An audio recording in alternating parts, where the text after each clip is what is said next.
Hey everybody, welcome. Today is a very special night. It is the GVN Live Awards, the first, hopefully, annual GVN Live Awards, and it's also the last show of the year. I am your host, Fight Club Hubs, and with me, and we are going to go do this in a roundtable kind of way, are my guests and co-hosts. We're going to start with Mr. Mark B. Writing. How are you tonight, sir? I hurt. Understandable. You are a very busy and active man. It'll be all right, man. It'll be all right. Okay. I keep telling myself that. And continuing clockwise, we now have the gamer Keith. How are you tonight, sir? I am excellent. I feel spiffy with my D&D bow tie on, and I cannot wait to get some of these awards out. This is gonna be fun, a lot of fun. I'm excited. Woo! And ending the circle right here is our guest, and actually one of our regulars in the chat room. Ladies and gentlemen, it's Nick Trichome. I'm here. What's up? All spiffy for the GVN Awards. So it's going to be a good time. So I guess you could say this is a circle of jerks. Yep, it's a circle jerk. Well, Giggity. You're not wrong. So we have decided to make the last episode a great episode. So we have been planning this for quite a while. We've been working real hard. I know I've been working pretty hard on some of these videos I was making. I think somewhere around 20 of them. So let's just do a little recollection. So GVN Live started at the very end of May with our first show, and it was just the four of us with Emily, who is currently not present, but she is with us in spirit. And she really wishes she could be here, but she'd rather be at Raw instead. I was about to say, no, she fucking doesn't. I was about to say, don't fucking lie. I'm trying to boost my... Don't lie to fucking fans. You guys are no fun. But I'm just happy to be here. Yeah. Now, it took us a while, but we managed to find our stride somewhere around 3 months later or so, because we were just, I think in the first several episodes, we were just experimenting, just throwing ideas out, seeing what works, seeing what sticks, and pretty much we just kept it to a 3-block system where, intros and minor discussion, and carried on into 2 topical discussions, which we've had a lot of fun doing. Every once in a while we did try something new, like we tried a trivia game show. We have also did a debate, the Final Fantasy VI versus Final Fantasy VII debate, and the jury's still out on Mark that. kicked your ass. Nah, shut up. Keith, shut up. And I just wanted to go back and see what was some of everybody's favorite, or what is some people's favorite moments on the show while they were here. So we'll start with you, Nick, as the viewer. What did you like? What was one of your favorite things that you saw? So when I first started watching the show, I honestly forget what it is, but one of the earliest topics I can remember was Emily brought up the possibility of returning characters in Marvel 4, or if there was a Marvel 4, which there is now. What characters would you want to see come back from it? And I remember just furiously typing in the chat, just running down a list of characters. I said Daredevil. I wanted Mega Man back so bad, and oh my god, I got Mega Man back. But that was a fun conversation that I remember. Just generally remember typing a bunch of things, just trying to get your guys' attention. Sometimes you did. And it worked. Sometimes, I'm on the show now. I think it worked. That or the pictures of Keith you got managed to get your way in. Robert just wanted to bring in somebody who could be abused instead of him. It's not working. It helped that I was on your podcast first. Yeah. I got Neokobe there pizza. we go. There we go. Now I'm pointing at Mark. It's in soup. Yeah, you should definitely listen to Neo Kobe Pizza. Yeah. Absolutely. Good podcast. Now moving on to you, Keith. What would you say were some of your favorite segments or parts of the show that we've done this year? I mean, really, like the first earlier episodes were interesting to say the least, just because we were, like you said, literally we were just taking shit. We were seeing like what hits and what doesn't hit. So that was like fun times at the beginning, but really we hit our stride during, I would say, like the summer, like October, like summer September area. Probably one of the more funner moments I do have is the Final Fantasy 6 and 7 debate, and that was a lot of fun. And then I really like the interaction that we've been getting at the ends of the shows. Like when we're like, okay, the most effed up thing you could think of, like what is your thoughts on this? Or not effed up thing that you could think of, but like video game wise. I think that's a lot of fun. I just like hearing the I forget what's his well, I forget the guy's name, but he was just all like, and why is it Yoshi? So that's fun. That would be my friend Cryptor, who is not here yet. He's not here yet. Okay, so that leaves us with you, Mark. What would you say were some of your favorite highlights of the year on GVN Live? The earlier shows were definitely highlights because I wasn't moving. Yeah, that is true. I would say the Final Fantasy debate was probably a big highlight. It's one that people still occasionally mention to me every now and again who've watched. It wasn't like the best thing because I ended up losing a shoe out of the whole situation. You were trying to throw it at me, weren't your you? ass! Oh! Get some Neosporin, because that was definitely a sick burn! Thank you, Keith. I appreciate that. That was very kind of you. But there will be a part 2 at some point, I hope. I mean, if you want to lose again, that's your business, man. You're welcome to it. But no, seriously, it's in general, it's just I enjoyed going through the process, seeing how we've kind of found our footing and gotten to a point where things are meshing and gelling well together. I don't have any one particular memory. It's all been just a well put together, evolving experience that I appreciate. Yeah, exactly. Well, you can definitely say. Well, I'll get to you in a second, Nick. Sorry. Sure. You can definitely say that maybe the show has maybe had a little bit of an impact on helping you start up Neo Kobe Pizza, or no?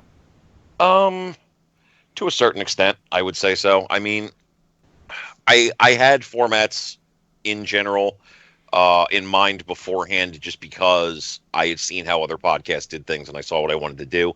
But it has definitely given me like people that I could talk to, with all three of you gentlemen here today, having been guests on the show. And it's given me ideas that I've been able to take away from conversations that we've had elsewhere. So, I mean, it's also given me a platform to plug the show, which I appreciate. So, absolutely. Speaking of which, why don't you plug it right now? I mean, I already did, but if you want me to do it again, I'm not going to say no. For those of you out there who aren't listening yet, I don't know what's wrong with you, but you should be listening to Neo Kobe Pizza, the only gaming podcast that floats in soup, available on SoundCloud, iTunes, Stitcher, and anywhere you can listen to podcasts. All right. There was a pretty cool guy on the Persona episode one time. I'm just saying. Yeah. I'm just saying. So, what were you trying to say, Nick? Or was that it right there? Well, I just wanted to mention one other highlight. It was when you were discussing the Nintendo 64 turning 20 and what your top five favorite games were. And I remember I listed Majora's Mask was my favorite in the chat, and Keith did the same, and you got pissed. It's a crappy game. It is not. It is not. You shut your flourish mouth, Hubs, before I stick mark on you. It is an amazing game. In regards to the Zelda franchise, because I would CDI games aside, in regards to the franchise, it's a crappy game. Yeah, in the normal franchise. Just because you don't like it doesn't mean it's bad. Yeah, see? Here we go. See? Am I gonna have to start singing? Point in the right direction. Just because you say that doesn't make it so. Hubs. It's a good Round 2. It's not. It's a game you don't like. Now listen, there are lots of games out there in the world that people don't like, and that's perfectly reasonable. You're allowed to like or dislike whatever you want. Oh, here we go. Suddenly I have an opinion and everyone turns on me.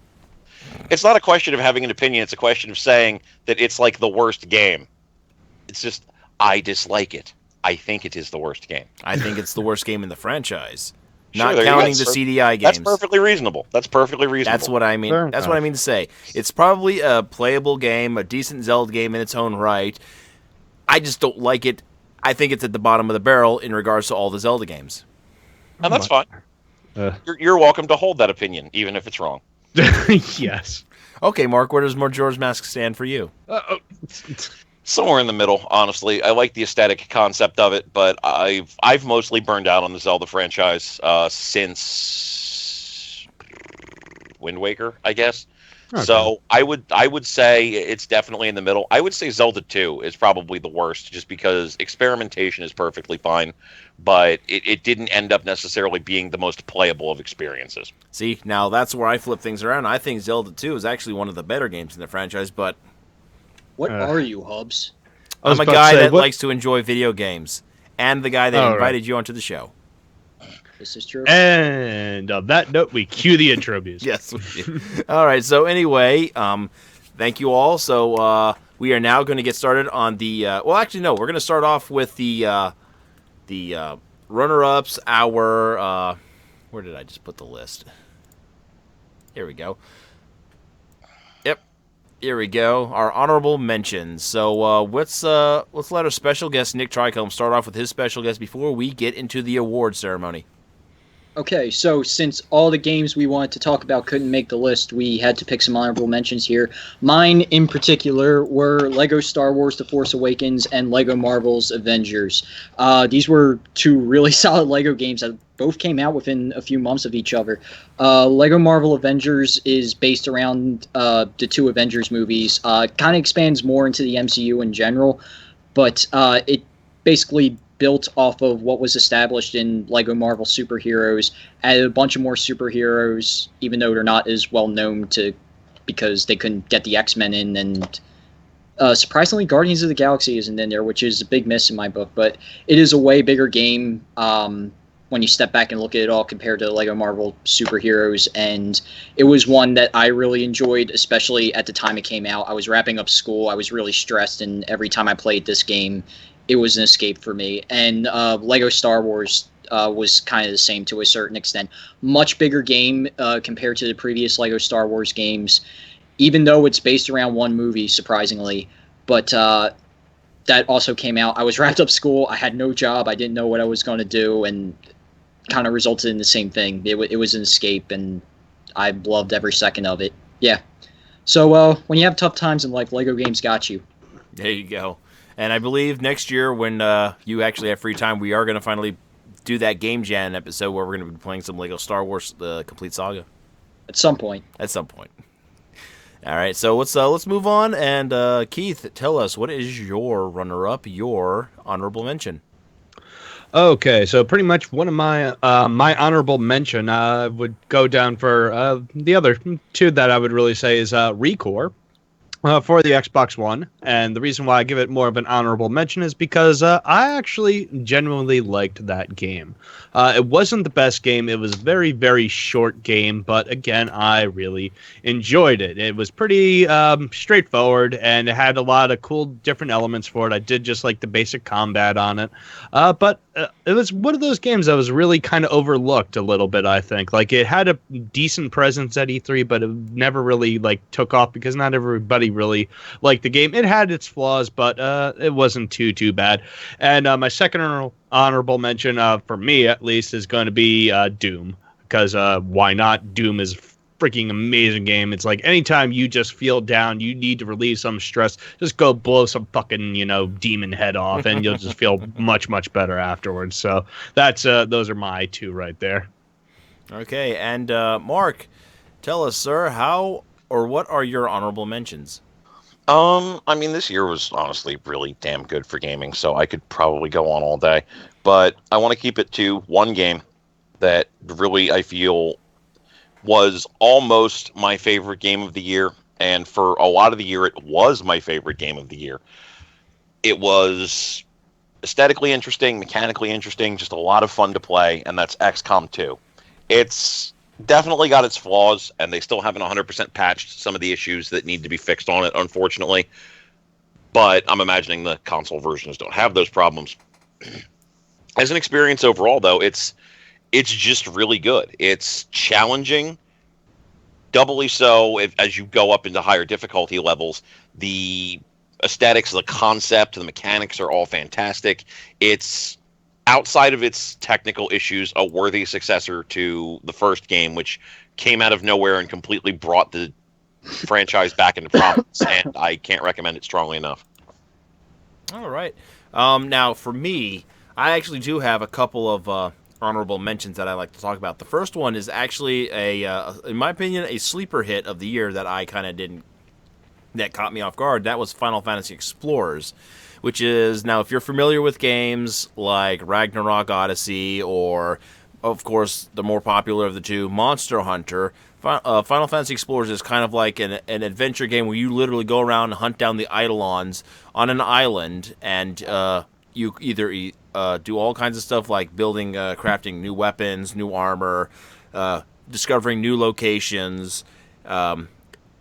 It's got a long, lengthy quest. It's got a great online mode attached to it. The island is actually very huge and open, and there's lots to explore, lots to do.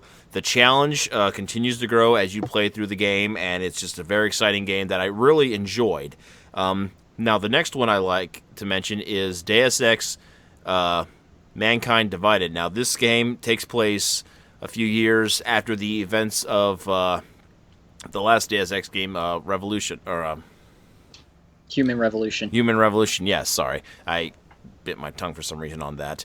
And there is, the plot is really good. I love how it progresses, the story. Jensen as a main antagonist or protagonist is just a great character, and you really attach yourself to him. The gameplay is solid, just like it was in the last game. It's very solid. I love the customizations, the abilities, just the ability to explore and, find any kind of avenue in which you can, approach any kind of situation, which makes it really good. I mean, it's definitely not as deep and engrossing as the original Deus Ex, but it's still like a great game overall. So those are my honorable mentions. They make human cyborg limbs now because of that game. That is right. So there we go. That is our honorable mentions. So let us begin the show, ladies and gentlemen. Starting off, this is the Running Gag Award, and here are the nominees.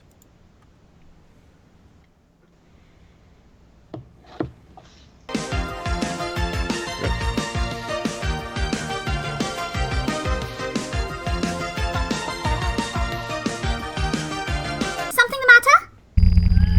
You're still here? Did you want to thank me? Oh, thanks, I guess. But the thing is, you're triggering me! Stop triggering me! I'm sorry. I didn't mean to offend you. Gotta go fast. Gotta go fast. Gotta go faster, faster, faster, faster, faster. Moving at speed of sound. Try to kiss Hedgehog around. Got ourselves a situation. Presenting the award for Best Running Gag is Mr. Hubs. All right, here we go, ladies and gentlemen. The first award winner for the GVN Live Awards for Best Running Gag. The winner is... Wait, did you buy a card for that? yes, Dark Souls 3. Yay!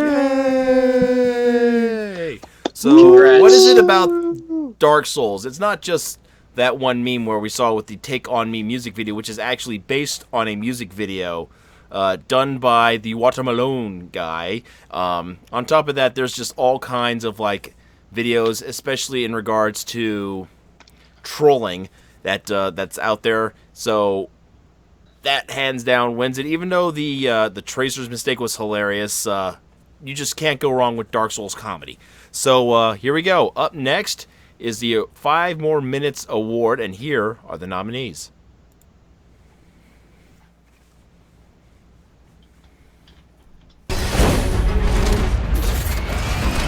Welcome back.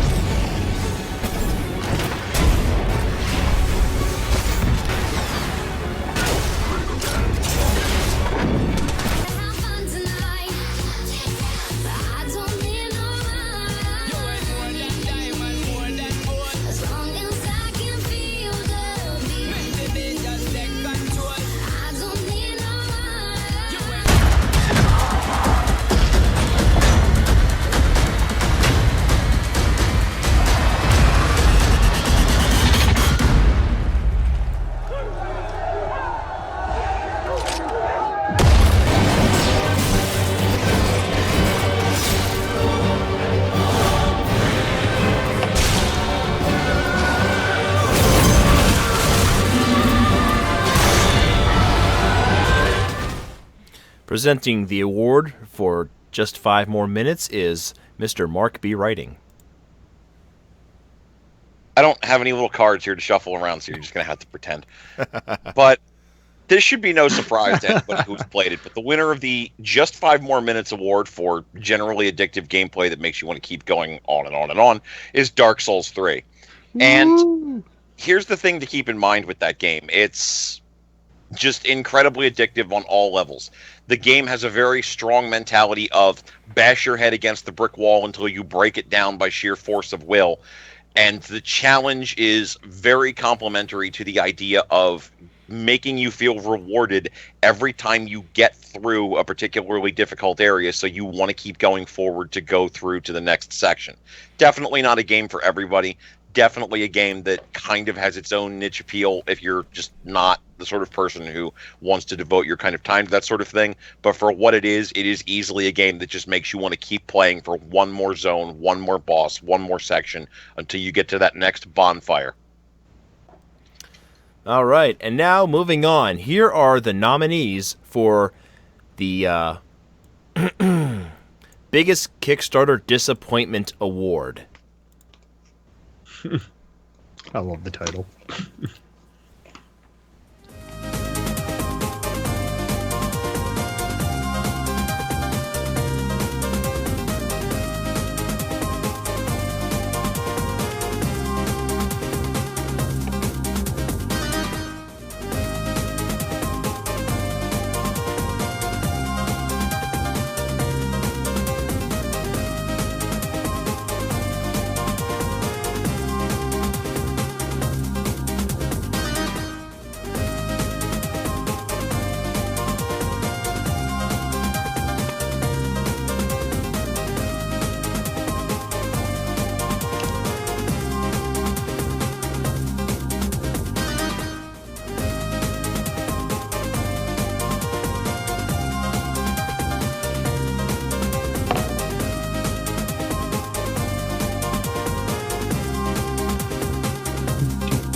Presenting the award for biggest disappointing Kickstarter is Keith, the gamer Keith.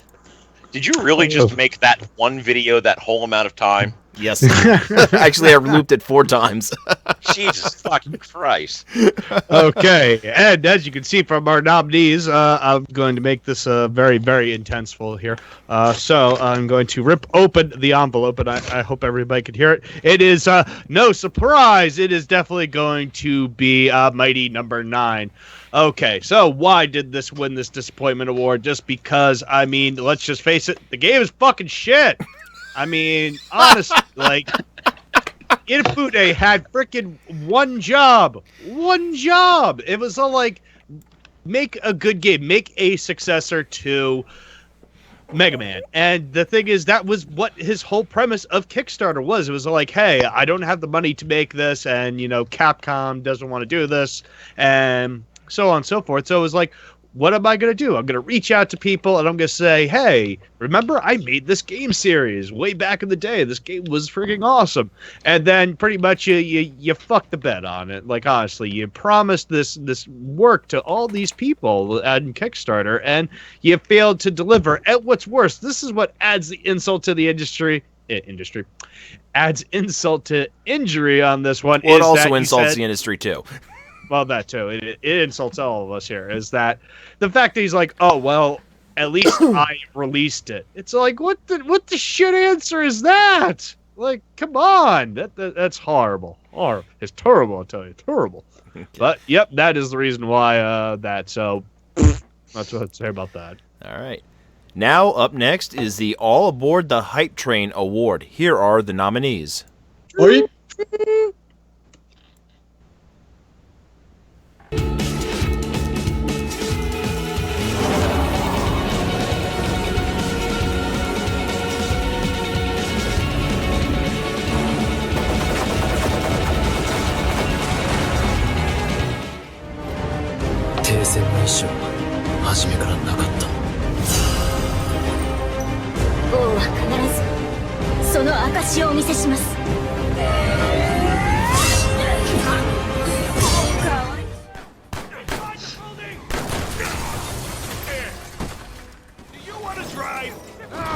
doing just fine. See? I got it. Yeah. Oh, crap.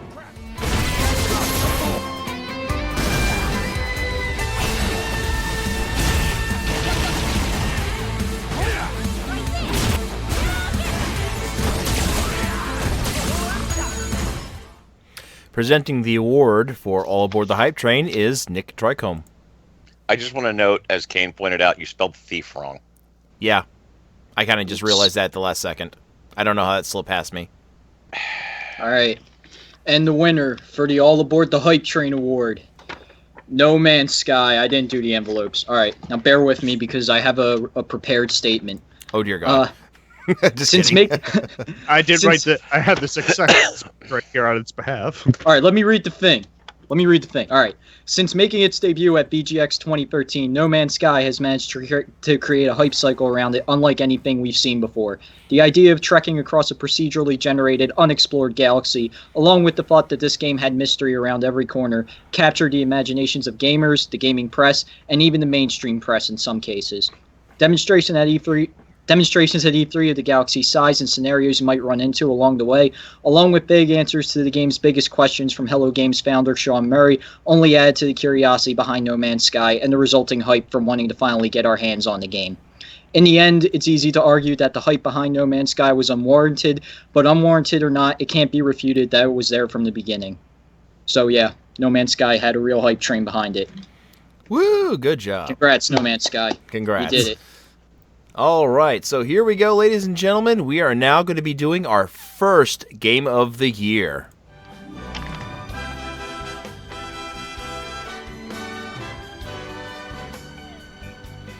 Now presenting his Game of the Year, here is, once again, Nick Tricombe. Hey, it's me again. So, following the resounding success of The Last of Us, Naughty Dog proved once again why it's one of the best development teams in the business. With arguably the strongest visuals and set pieces on the platform, an engaging story, and refined gameplay mechanics over the previous 3 games, Uncharted 4: A Thief's End is not only a fitting send-off to a character gamers have grown to love over the last decade, but also stands as one of the PlayStation 4's defining titles. Congrats, Uncharted 4, you're awesome. Yay! Also, Last of Us Part 2 looks amazing. Yes. Just All off right. one cutscene. Here we go, ladies and gentlemen. Now on to the next award. This is for the I Feel Like a Badass Award. Here are the nominees.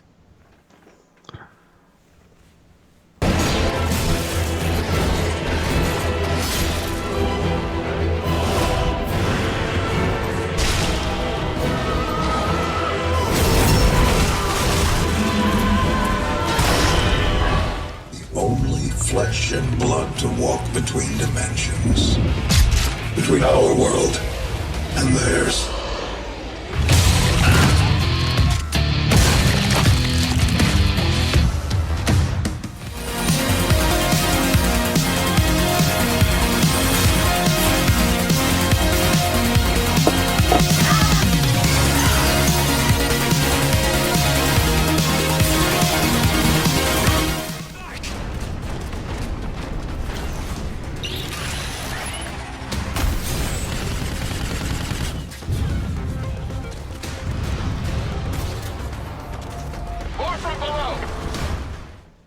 Presenting the award for I Feel Like a Badass is me.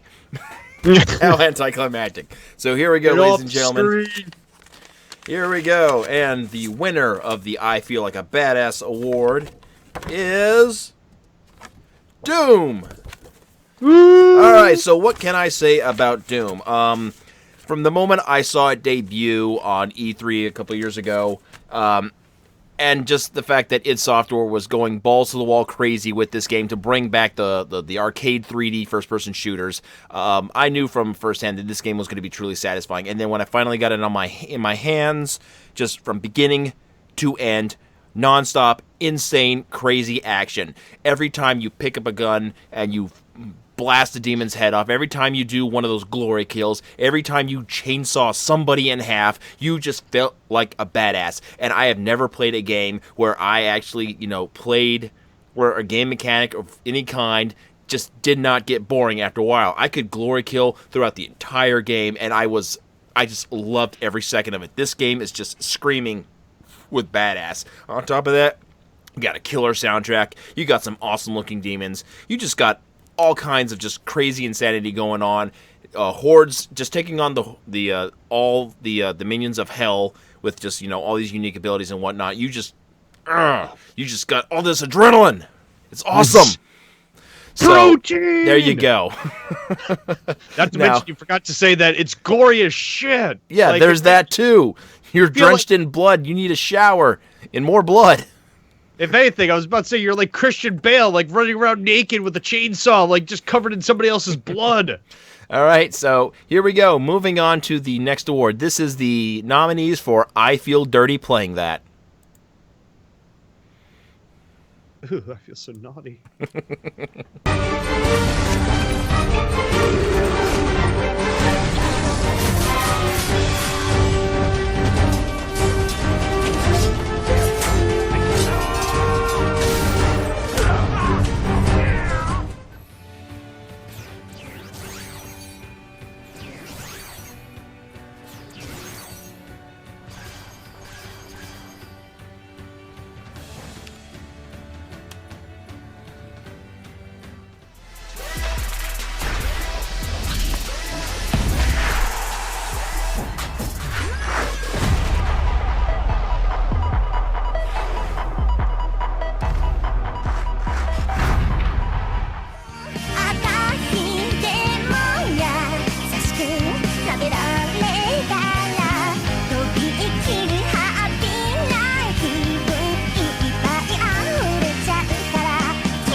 The unlucky bastard presenting the award for I Feel Dirty Playing That is Mr. Mark B.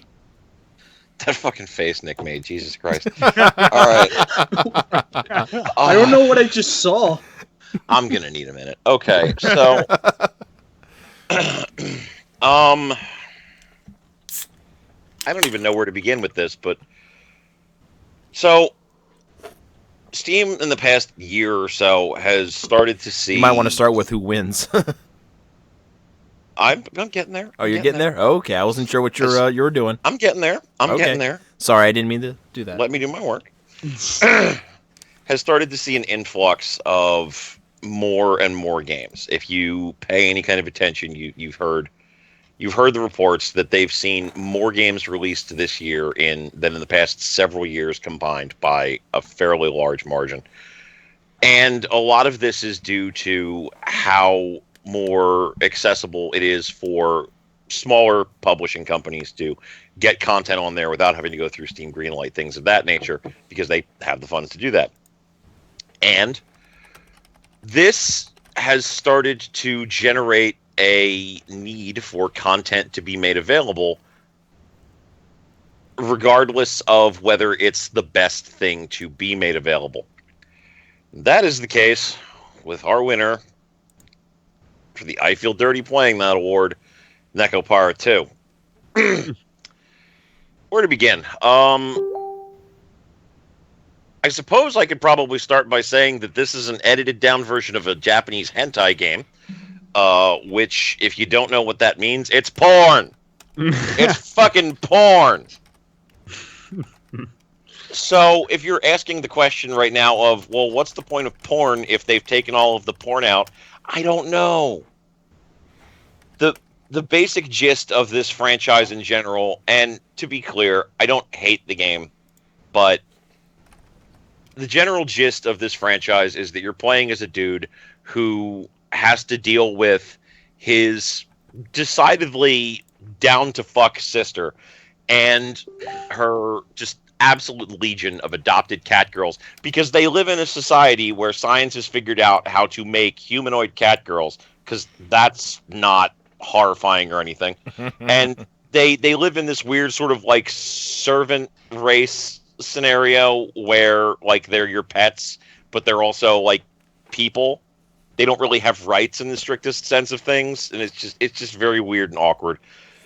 And all of the cat girls want to fuck the main character, and all of the cat girls also are looked at by the main character as like sisters or daughters, which just makes the whole thing weirder. And the one thing I can say is that the visual novel engine, because of course it's a visual novel. I don't even know that I had to explain that. Of course it's a fucking visual novel. Has going for it is that the characters are extremely well animated and move in a way that is really great. And I really wish somebody would repurpose this into a visual novel that wasn't super porny. But then you also remember that there is quite literally heavy, like, boob jiggle on the characters whenever they do basically anything. And then there's even a button that you can click on where you can, like, pet the characters, and they'll, like, you know, like, make like meow, meow, meow, meow noises to indicate that they are totally okay with this. Just like in the middle of fucking doing other stuff, you can just instantly click on them, and Jesus fucking Christ. And this is without the porn. This is without the part where he's having sex with these. Like, it's implied. Believe me, it's implied. You know that you're having sex with these cat girls that also you look at as like sisters or daughters and whatnot. Because that's not just incredibly weird. But this is like the version of the game where you don't even see that happen. I gotta cut away to the screen for a second. But look at poor Nick's face. The horror. Listen. I fucking played this. I reviewed this, okay? Mark, can I ask you the question, though? Why? Why did you play... Well, you just said review, didn't you? Yes, it was a review copy. That's why I played it. Oh, man. That is not the most frustratingly dirty game that I've played this year, but it... for review, oddly enough. Are you serious? I'm... Yeah, review. All right. Look up my Strawberry God. Vinegar on Steam.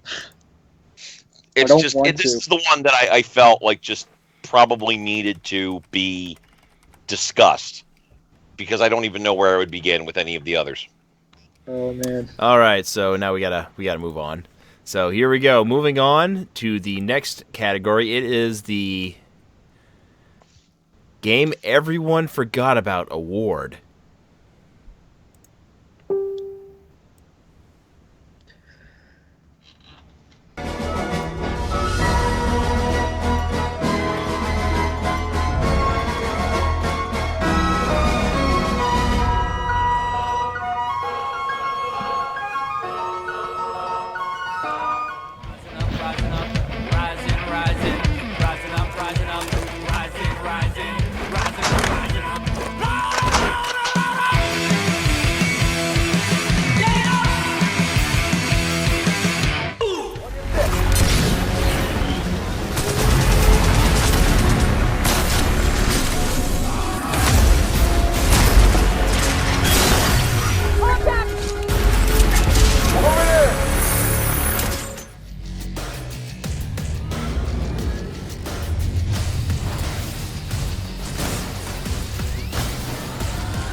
Presenting the award for the Forgotten Game, here is the Gamer Keith once again. What's up again, everybody? So pretty much is that with lots of games that come out and things that do come out, they may not be up to the hype and whatnot, is that it's very, very easy to get lost with all these games that are getting released. Especially if you have like a big title that comes out, you come out then another big title, because mostly everybody looks forward to those big titled games. So it's very, very easy to get lost in the shuffle. So whoever won this year, let's see who won. I'm gonna make this, and it is no shock, it is Battleborn. Everybody freaking forgot about that game. And this is kind of like a little bit of a reason why for this, is that pretty much is that Battleborn was made by Gearbox, and Gearbox just kind of hates gaming, if you really ask my personal opinion on it, just because they have a very great scope of games, Duke Nukem, and other great games that just keep on coming out. They had one successful franchise, and that was Borderlands. And pretty much is that everybody's looking for like not this Borderlands-esque kind of sequel, so to say. No, not esque, but pretty much as they were looking for something like that. And then Battleborn came out. Battleborn, everybody was like, oh, this could be a good game. I mean, all in all, the game wasn't terrible. It was bad, because it had a lot of undeveloped things. But really, like, when this game was brought out, is that it had to go up against Overwatch. Overwatch of all games right now. So pretty much is that the gaming community played this freaking game and they were very, very pissed off at it, and it was just slaughtered by the whole community. I mean, honestly, the game has really gotten forgotten about just because, like, I actually tagged Hubs in a post on this, is that the game sells for $10 now. Like, this game has, like, literally been thrown to the wolves. Like, if everybody wanted to play. A lot of people were like, oh, is it going to be Battleborn or is it going to be Overwatch? And they were like, oh, these two are neck and neck. All of a sudden, it's like Overwatch skyrocketed. Huge, amazing game. And Battleborn's now $10. So that is the reason why. And congratulations to you, Battleborn. You suck, Gearbox. All right, now moving on. Here are the nominees for Best Online Game.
Presenting the award for Best Online Game, here is Mr.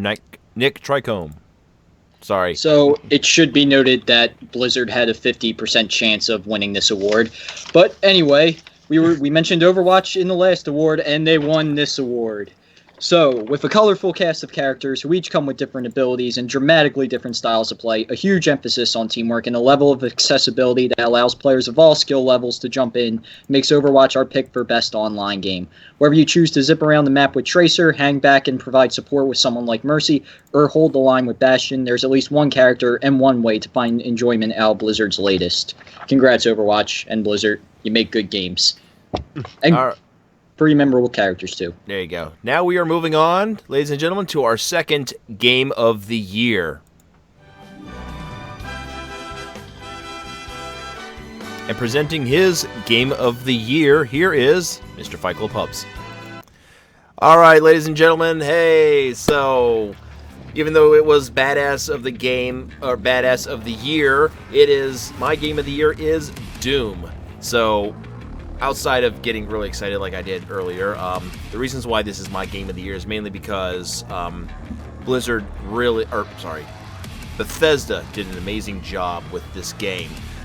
Right away, you knew from the start that they put a lot of passion and drive into developing this game, making it one hell of a ride from beginning to end.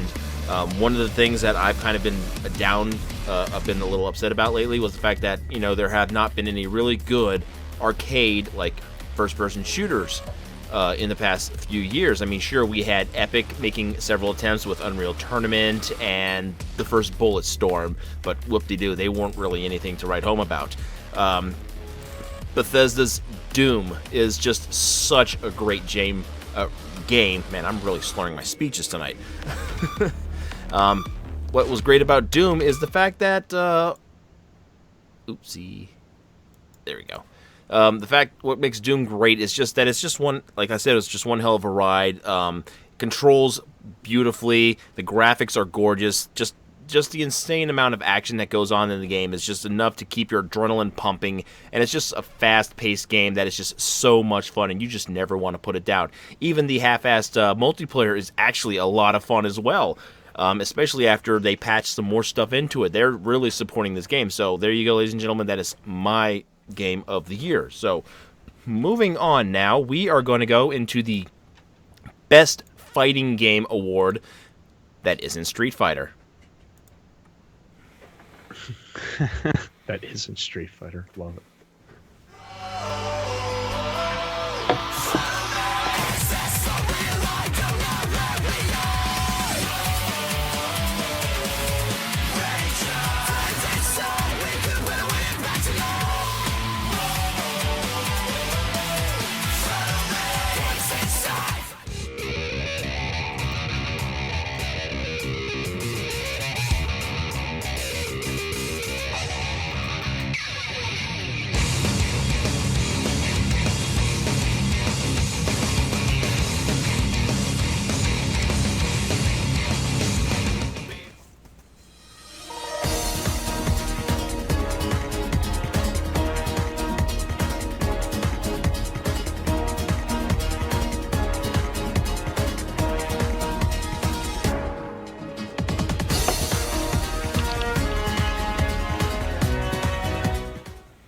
Presenting the award for Best Fighting Game is me, Mr. Hubs. So here we go, ladies and gentlemen. Best Fighting Game Award. And it goes to... Fake drum roll. King of Fighters. So, King of Fighters 14, that is actually a really good game. And with all due respect to Street Fighter, I mean, you made your mistakes. You're still a pretty solid game.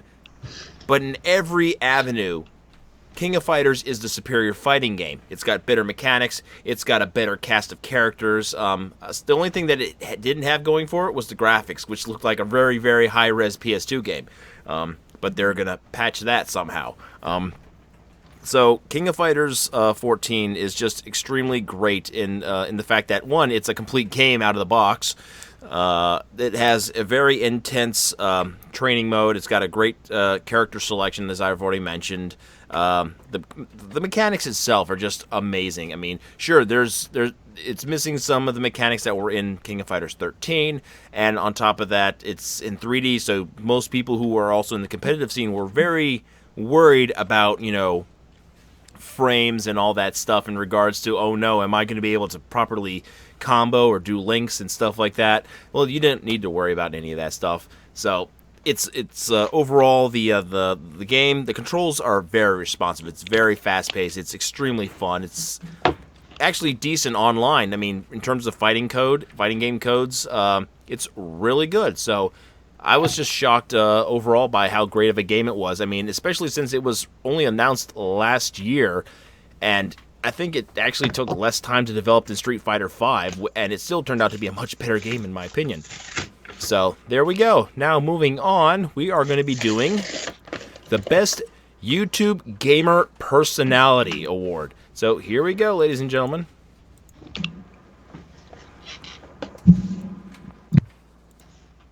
Early on, you'll get a rather simple quest granting you your first mount for free, which, provided you're on the Asu faction, is an East Asian-style dragon called Mild Dragon? So what are the next dragon types, then? Medium? Extra hot?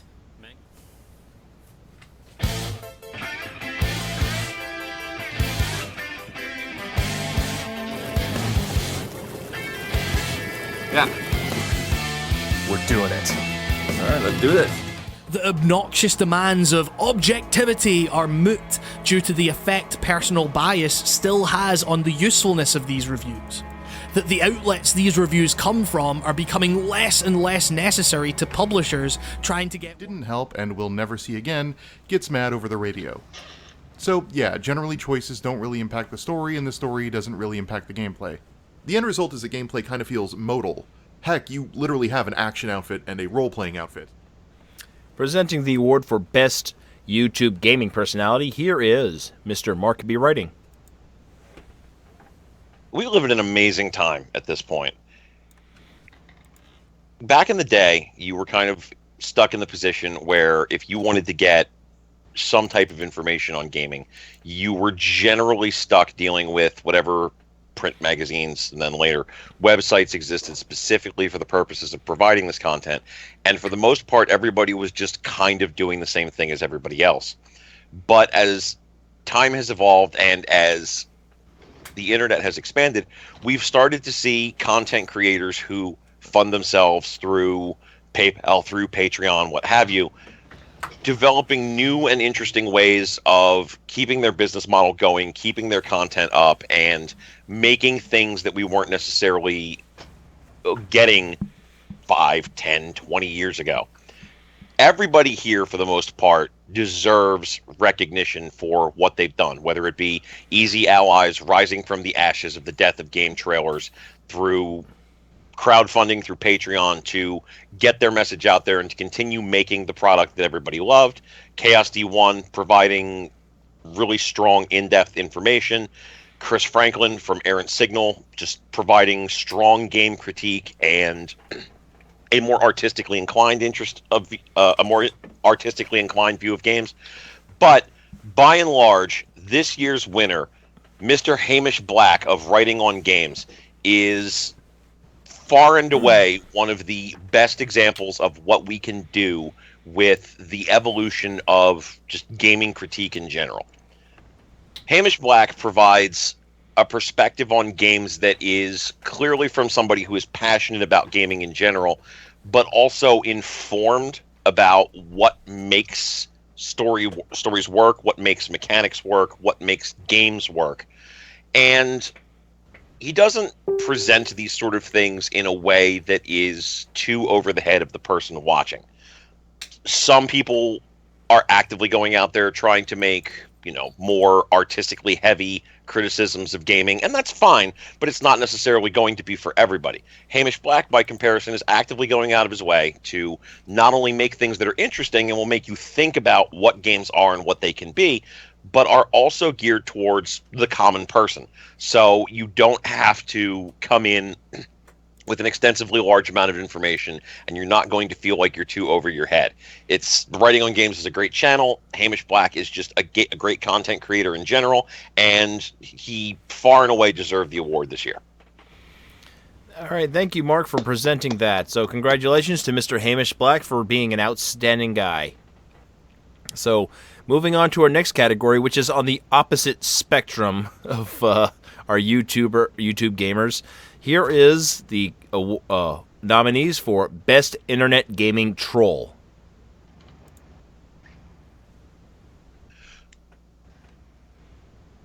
How dare you? How dare you alter your unreleased game that's still in open beta, Blizzard? Don't you know you're censoring yourself? Alongside this incredibly convincing argument, of course, is the far more hilarious complaint that male characters are being treated exactly the same way and sexualized just as much. But what about muscular or top? That's him using a modification.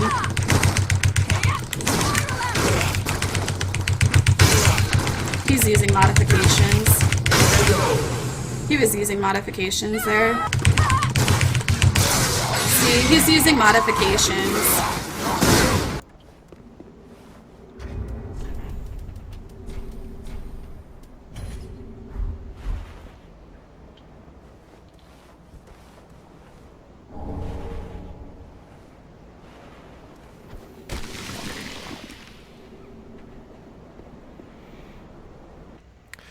Presenting the award for the Best Internet Gaming Troll, here is the Gamer Keith. Yo, and I'm back again. So, to really piggyback off of what Mark was saying is, goddamn, we live in a very, very interesting time. But with great power comes great responsibility and all that other whatnot. But while great information is out there, you're always going to have those that group of people that are always going to do this for a laugh or for whatever, what have you. They want to weigh in, but this is how they weigh in on it. They may just be fucking with you. They want to get a reaction out of you, so to say. So, pretty much is that with this. Let's see, who is the winner on this? Oh, god damn. I locked it up. It's right here. It's Iron Pineapple. And that's me trying to draw a pineapple. But I failed at it, unfortunately. But anyway, pretty much, I mean, he's kind of puts it in his description. I make Dark Souls and Bloodborne videos, and some people think they're funny.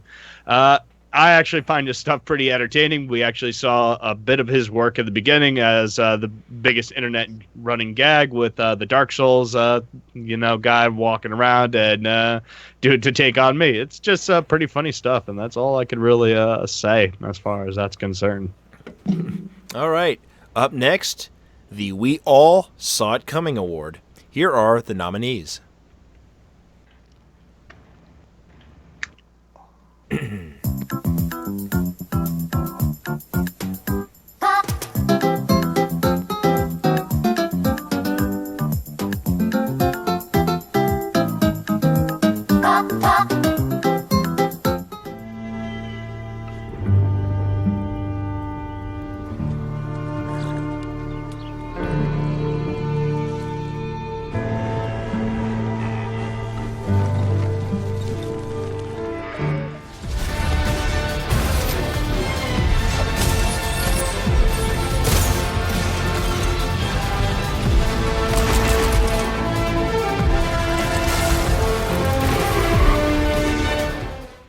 Presenting the award for We All Saw It Coming, here he is once again, Mr. Nick Tricom. Thank you, Hubs. And the winner for this award is Red Dead Redemption 2. Now, I just want to clarify that just because we give it the We All Saw It Coming award doesn't mean that the announcement or confirmation of this game was any less exciting. So, Red Dead Redemption was a big success last generation, both critically and commercially. So the idea that Rockstar would revisit the West one more time at least, that wasn't too much of a stretch. In the past few years since Red Dead Redemption came out, there was a loose rumor concerning a third Red Dead game that would occasionally float around the internet and gain traction, but there was nothing concrete until this year. Back in April, an image of a map was posted on NeoGAF that was believed to be the map for the next Red Dead game. Then in October, Rockstar changed their Twitter picture to their logo against a worn-out red background, which by that point, all you had to do was put 2 and 2 together as to what that meant.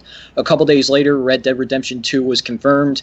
We got a trailer a couple days later after that, and yeah, like I said, just because we kind of saw the writing on the wall there didn't make it any less exciting. At least for me. I don't know about you guys. Red Dead's a good game. Yes, it is. All right, up next is now another Game of the Year.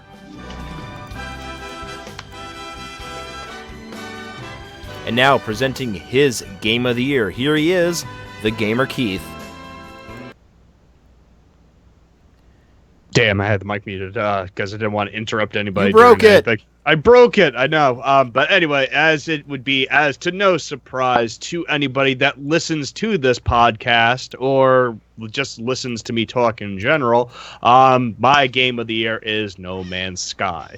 Now, this is the thing, is that when it originally was talked about before even launch, is that this game was supposed to be the game of all games. Like, it's going to be infinite, it was going to be big, it was going to be something that we really haven't seen too much before, where there was no two games would be alike, that the absolute probability of meeting somebody or going to another person's world, galaxy, whatnot, was infathomable. And like, if anything, one person did it and like the game pretty much like kind of like broke the internet, so to say, because it could not even fathom seeing the two people actually seeing each other.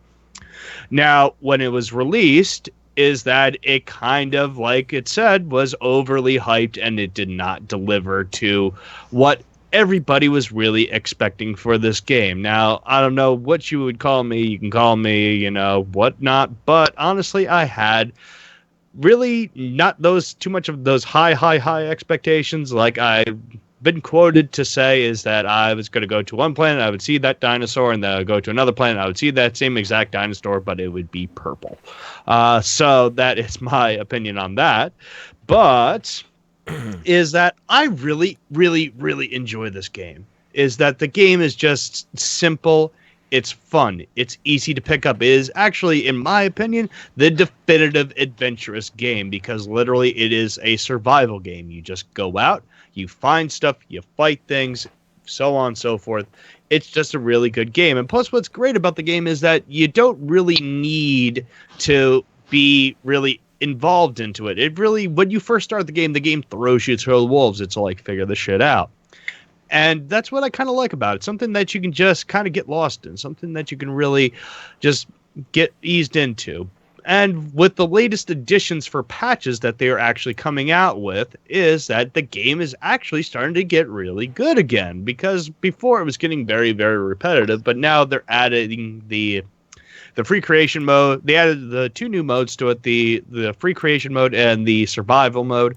I really like being able to create your own base. That is really a lot of fun, especially since you can go out, find the different elements, build this, build that. Again, it's just one of those games that I really just enjoyed sitting back, and I can turn my brain off and just go on autopilot and play that. And that's the reason why this game has won my Game of the Year.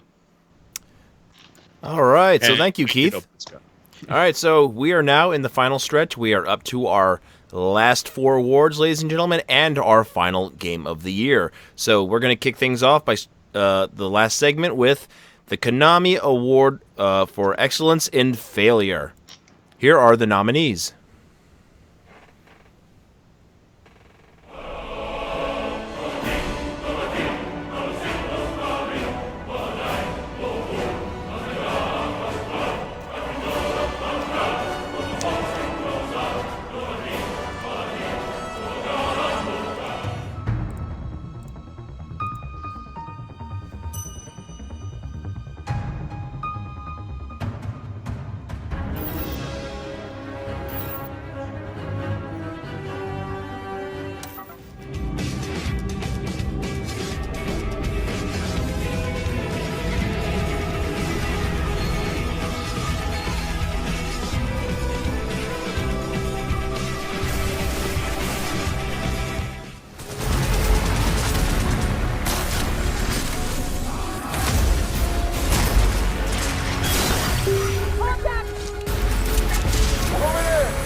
For the last time tonight, here is Mr. Hubs presenting the award, the Konami Award for Failure and Excellence. So, here we go, ladies and gentlemen.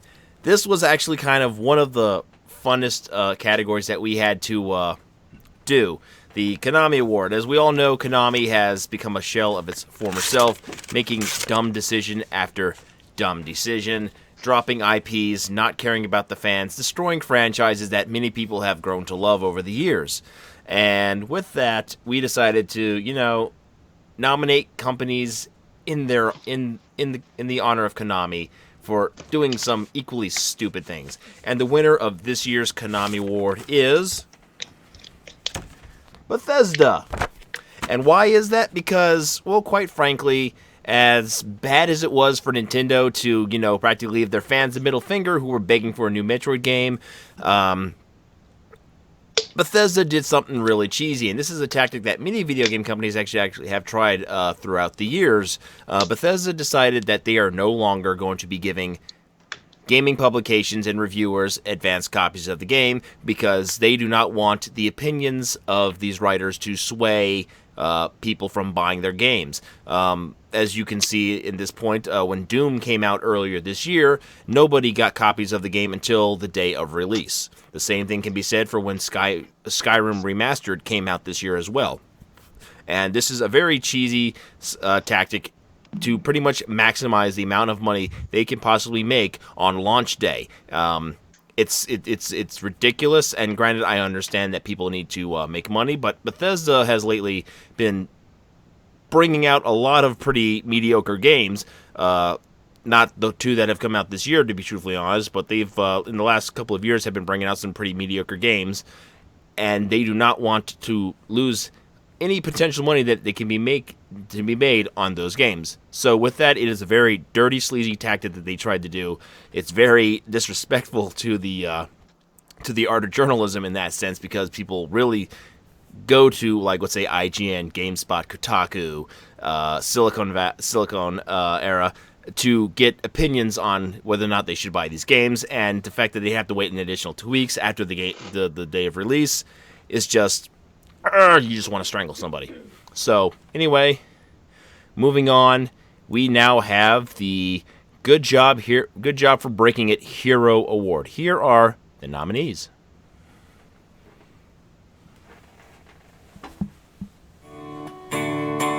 Nobody says hello when they're goodbying, unless they're Hawaiian.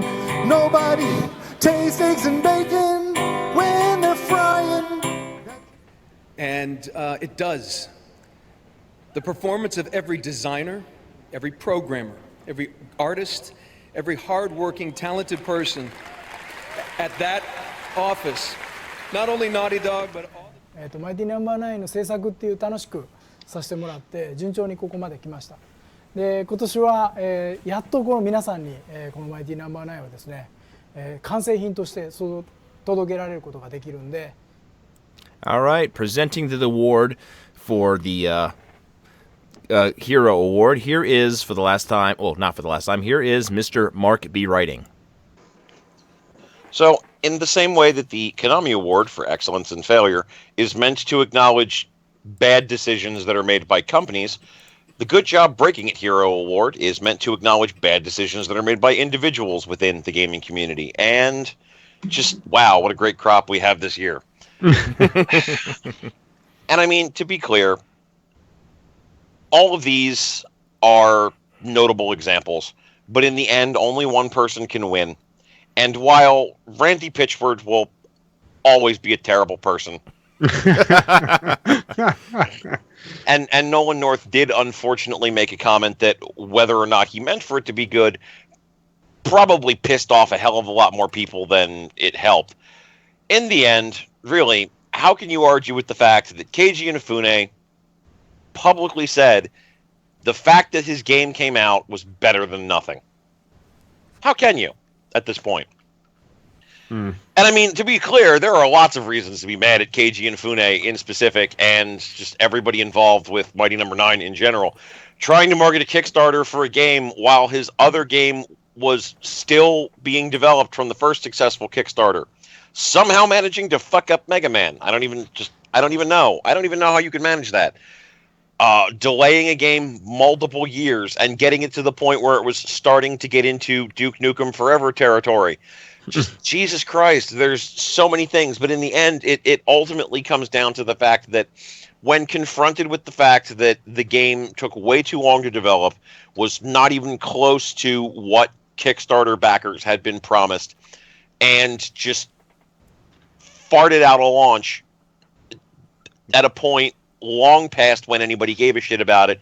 Inafune's entire response was literally, "It's better than nothing." What Mark's trying to say is that he's just as bad as Rachel Ray. I don't watch cooking shows, but sure, that's fine. Yeah, anyway, just congratulations, Keiji Inafune. You're awful. All right, so thank you, Mark.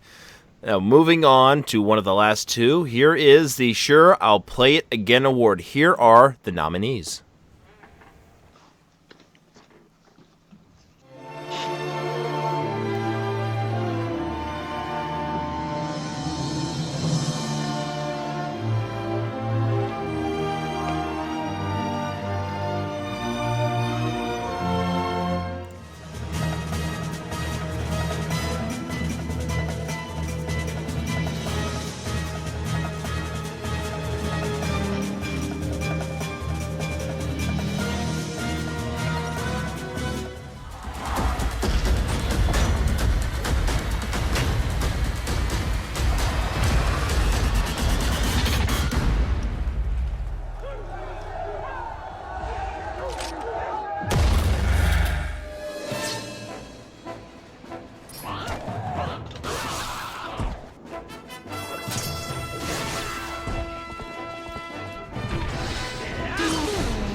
Presenting the award, here he is one more time, the Gamer Keith.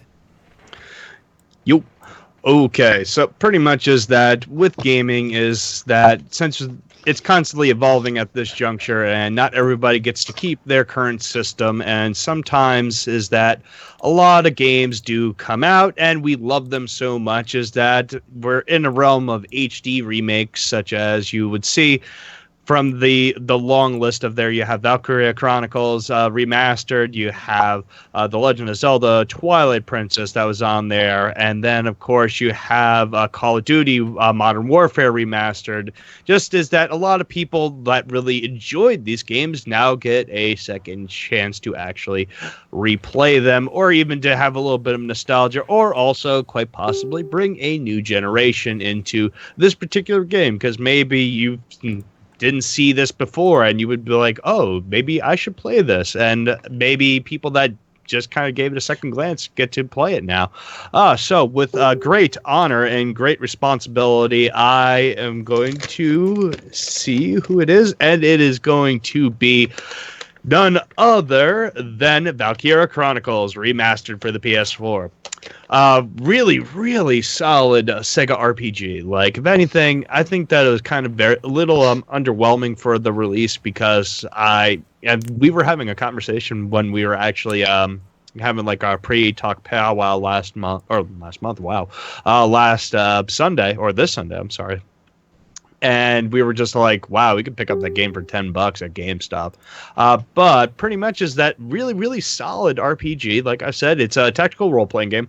Kind of feels a little bit like if you've ever played it, kind of like Lancer. Has a really interesting combat system on it, beautiful graphics that are on it. So the fact that it gets to have a PS4 remake, if you haven't gotten to play it for the PlayStation 3, or you can't even find those copies for it, it's pretty awesome that you get a second chance to play. Because again, I think that Sega should make a lot more RPGs. I really want Sega to succeed, because I do like Sega a lot, but the thing is that they kind of have that whole bad track of games, and then they have like this one shining game, but the shining game gets literally like shitted on from all the crappy games. So congratulations, Valkyria Chronicles, you win.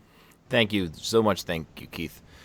All right, so here we are, moving on to the last category of the night. Here are the nominees for the Not Quite Dead Yet award. I'm not dead yet. I'm getting better.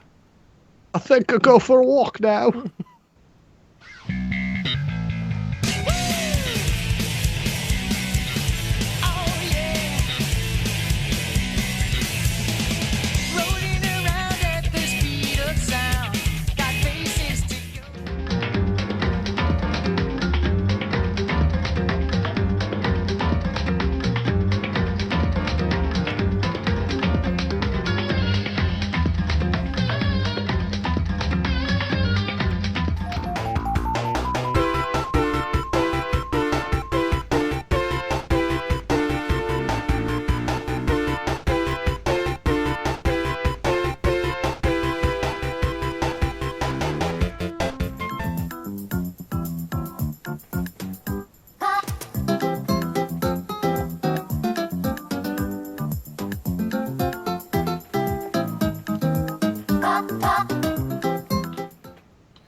And here he is for the last time tonight, presenting the award for Not Quite Dead Yet. Ladies and gentlemen, give it up for Mr. Nick Tricombe.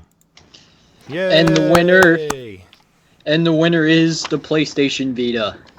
And I would like to call the Vita up to the stage or in front of my computer to accept this award. It gets nothing. I'll play it later, probably. So the Vita's 4th year is coming to a close, and support has continued to dwindle for an already struggling platform. I'm sorry, it sucks. I know. It's okay. But with that said, there's still a lot to love about the Vita, and while the end of the line only seems to be getting closer and closer, for right now, the Vita is still kicking. The handheld is going strong as a haven for indie games and niche Japanese titles, while somewhat bigger names such as Dragon Quest Builders and World of Final Fantasy help to bolster its lineup in the past few months. The likelihood of seeing a AAA name appear on the Vita is next to nothing at this point, but if you look through the platform's library with an open mind, there will likely be something either new or old that will catch your interest. Congrats, Vita. You're still going. Don't worry, Vita. People still like you. I still love you, Vita. That's just creepy. I need an adult.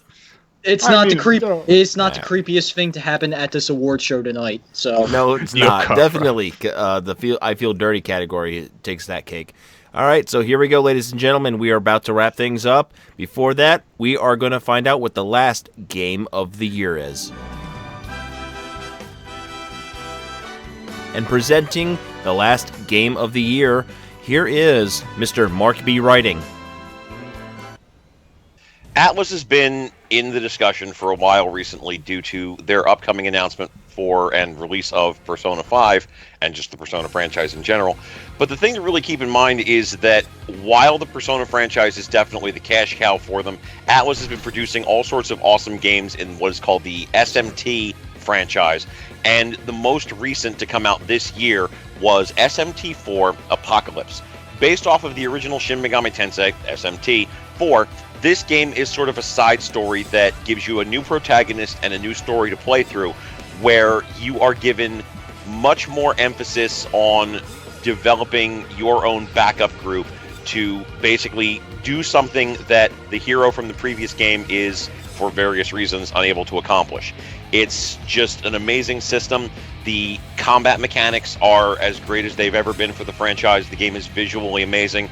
There's that dude with the fucking beard who helps you create like mergers of other demons. It's just an awesome experience top to bottom. The gameplay is great. The aesthetics are great. The story is one of the best that Atlas has ever put out. And even as a side story game from the original SMT4, it still manages to be a new, unique, and interesting experience. There we go, ladies and gentlemen. That is Mark B's Game of the Year. So I just want to say thank you so much for tuning in tonight. This has been the first of hopefully many annual GVN Live Awards. Maybe we'll do one again next year. We'll just see. Maybe by popular demand. Who knows? Before we leave, let's get some final thoughts of the year from everybody. Let's get one from our buddy Nick. All right. So first of all, I just want to say, if you need to sum up how amazing 2016 has been for games, I am holding these two in my hand. Like, what a time. 10 years, finally got the games. Final Fantasy 15 is pretty good so far. I don't know about The Last Guardian, though. I haven't played it yet. I hope it's good. Also, long live the Vita. There you go. Moving on, Mr. Mark B. Writing. How could you sum up 2016 for you? Everything but gaming was fucking awful. That is true. Fucking terrible. So many wonderful celebrities died. The presidential election. I'm sick. A lot of the people I know are sick. It's been a terrible fucking year, pretty much from start to finish, except when you're talking about gaming. Gaming in 2016 has been on a tear. After a year which was really only rewarding for people who followed the independent scene in gaming, 2016 came back with a vengeance, and there are just so many games in so many different areas that basically everybody should be happy in some capacity or another. From outstanding AAA titles, fantastic games that, while not necessarily part of the AAA scene, are still coming from notable developers and publishers, to a very strong indie market, which we haven't even begun to scratch at this point. It's just been an amazing year top to bottom. If you love gaming at all, this was the year for you. I mean, hell, I could just go on about the amazing games that I've played, and I really haven't touched a new game in the past month at this point. So, all right, and Mr. Keith, your thoughts of the year?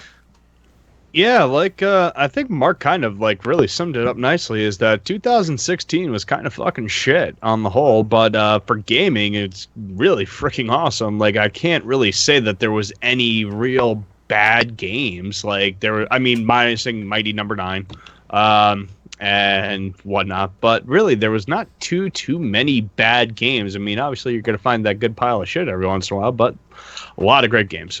Again, you had Overwatch that came out. You had Doom that came out. You had, like Mark was saying, again, he kind of summed it up perfectly. A lot of great AAA titles. A lot of great indie studios that came out of the woodworks that we really got to see, wow, these people can make games. And pretty much it's kind of like that old saying, anybody can do anything sort of thing, that these you don't need $1 million budget to make a great game sort of thing. So again, 2016 for gaming was pretty freaking awesome, and 2017 looks like it's going to be even better. I will 2017 is loaded. If everything comes out on time, oh my god. If is a big word.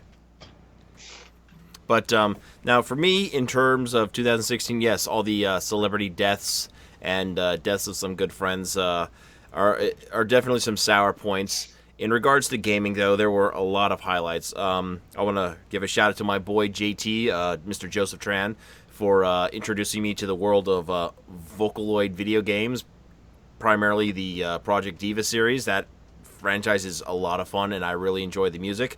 I just want to say, watching the FGC finally take its next step into becoming a major esports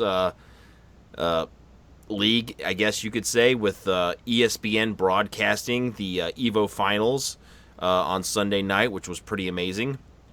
In general, I would have to also say that seeing two games that have been delayed numerously, even though I haven't played them, Final Fantasy 15 and The Last Guardian. Yeah, there you go. I have to agree with that. Just to see that they finally came out. Beautiful. This is beautiful. Just to see that actually happen is amazing. To see such wonderful things like Nintendo taking the risk of actually releasing games now on cell phones, mobile games on the go. Super Mario Go, Pokemon Go, possibly more in the works. What's the Miiverse game? Miitomo. Thank you very much. On top of that, the availing of the Switch. I mean, a lot of people are still iffy on that, but the Switch, it caught me. It's very interesting, and I'm very excited to possibly get it next March. So we are gonna definitely see how 2016 takes off. And with that, ladies and gentlemen, 17. we are now. Yeah, what did I say? You said 17. Okay, well, goodbye 2016. Here comes 2017. So with that, this is the end of the show. Let's just get our last goodbyes in for the year. Ladies and gentlemen, we'll start with you, Mr. Mark. I mean, it's been a wild year in general. Like I said, just outside of gaming, outside of all the crap that happened, it's been a wild year for GVN Live. We've evolved quite a bit. We've come a long way from where we started. It's been great having everybody here along for the ride, and here's to 2017 being an even better year for all of us. And hopefully we get some more people to start watching us. I mean, we've got already somewhere between 10 to 15 people now coming in at least every show. Which is good. Definitely good. And Keith, your goodbyes. So I just want to I want to thank everybody. Pretty much all my fellow co-hosts, including Emily, who's not here, who'd rather be at Raw. I don't blame her, but anyway. But really, it's a lot of fun. Like Mark was saying, we got to see a lot evolve into it, and really, I like to thank the audience, because the audience really what makes us keep on doing this, and to see us grow, and to be like, oh, they fucking suck, or oh, they're fucking hilarious, either which one. So I'm really it was a really fun time. I really want to thank you all to the deepest part of my heart, because if anything, I'm going to try and relaunch myself as the Gamer Keith more so in 2017, and just to really kind of piggyback off this. And I really hope that more of you and the continued people that continue to watch us, including you, Mr. Nick, thank you for being on our show, P.S., is that you guys just continue to watch us grow, and maybe we can just start making something more out of this. I'd really like to do this more full time. So thank you. Here's to us, and thank you all again, and to everybody in 2017. And to make sure to catch me on a Hub show on Wednesday for Game Jam. I was just about to remind you of that. So now we come back to our special guest of the night, Mr. Nick Tricombe. Your parting words. All right, so this was my first time on the show. If you enjoyed having me here, thank you for listening. I really appreciate it. If you hated me after one show, I apologize. I don't know where I go after this. In this show, you don't apologize. You just give the big middle finger and say, deal with it. Okay. You gotta be the boss. But don't let people get you down. I was happy to be here for one episode. I don't know what's next for me after that. Probably go back to the chat room and typing in stuff furiously. Back to the chat room with me, I guess. But I was really happy to be here. 2016, not the best as a whole. I won't disagree with that, but for games, it was amazing. In 2017, like I said, it looks loaded. Persona 5 is coming. I can't imagine playing that game right now, actually, but Breath of the Wild 2, if I can just say a quick thing about Breath of the Wild, I was joking with my friend, that the first time we get to that file select screen and the Fairy Fountain theme starts playing, I might cry. I might not know how to handle that, but I'm a huge Zelda fan, if you can't tell. But yeah, video games are awesome, you guys. Video games are life. And with that, ladies and gentlemen, I want to thank everybody who has been involved in the show, all of our special guests, from Nick to Dr. Dog to the guys from GameSack. Yes, they were on the show at one point. I think they regret that. No, I think they had a lot of fun.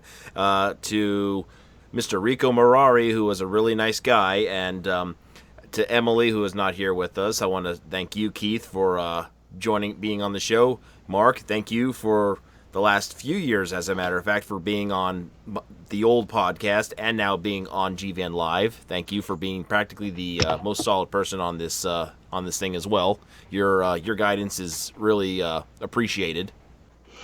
And with that, I would like to say, ladies and gentlemen, thank you, good night, and keep on gaming. Happy holidays. See you in 2017. Peace. Woo! Have a good one, everybody.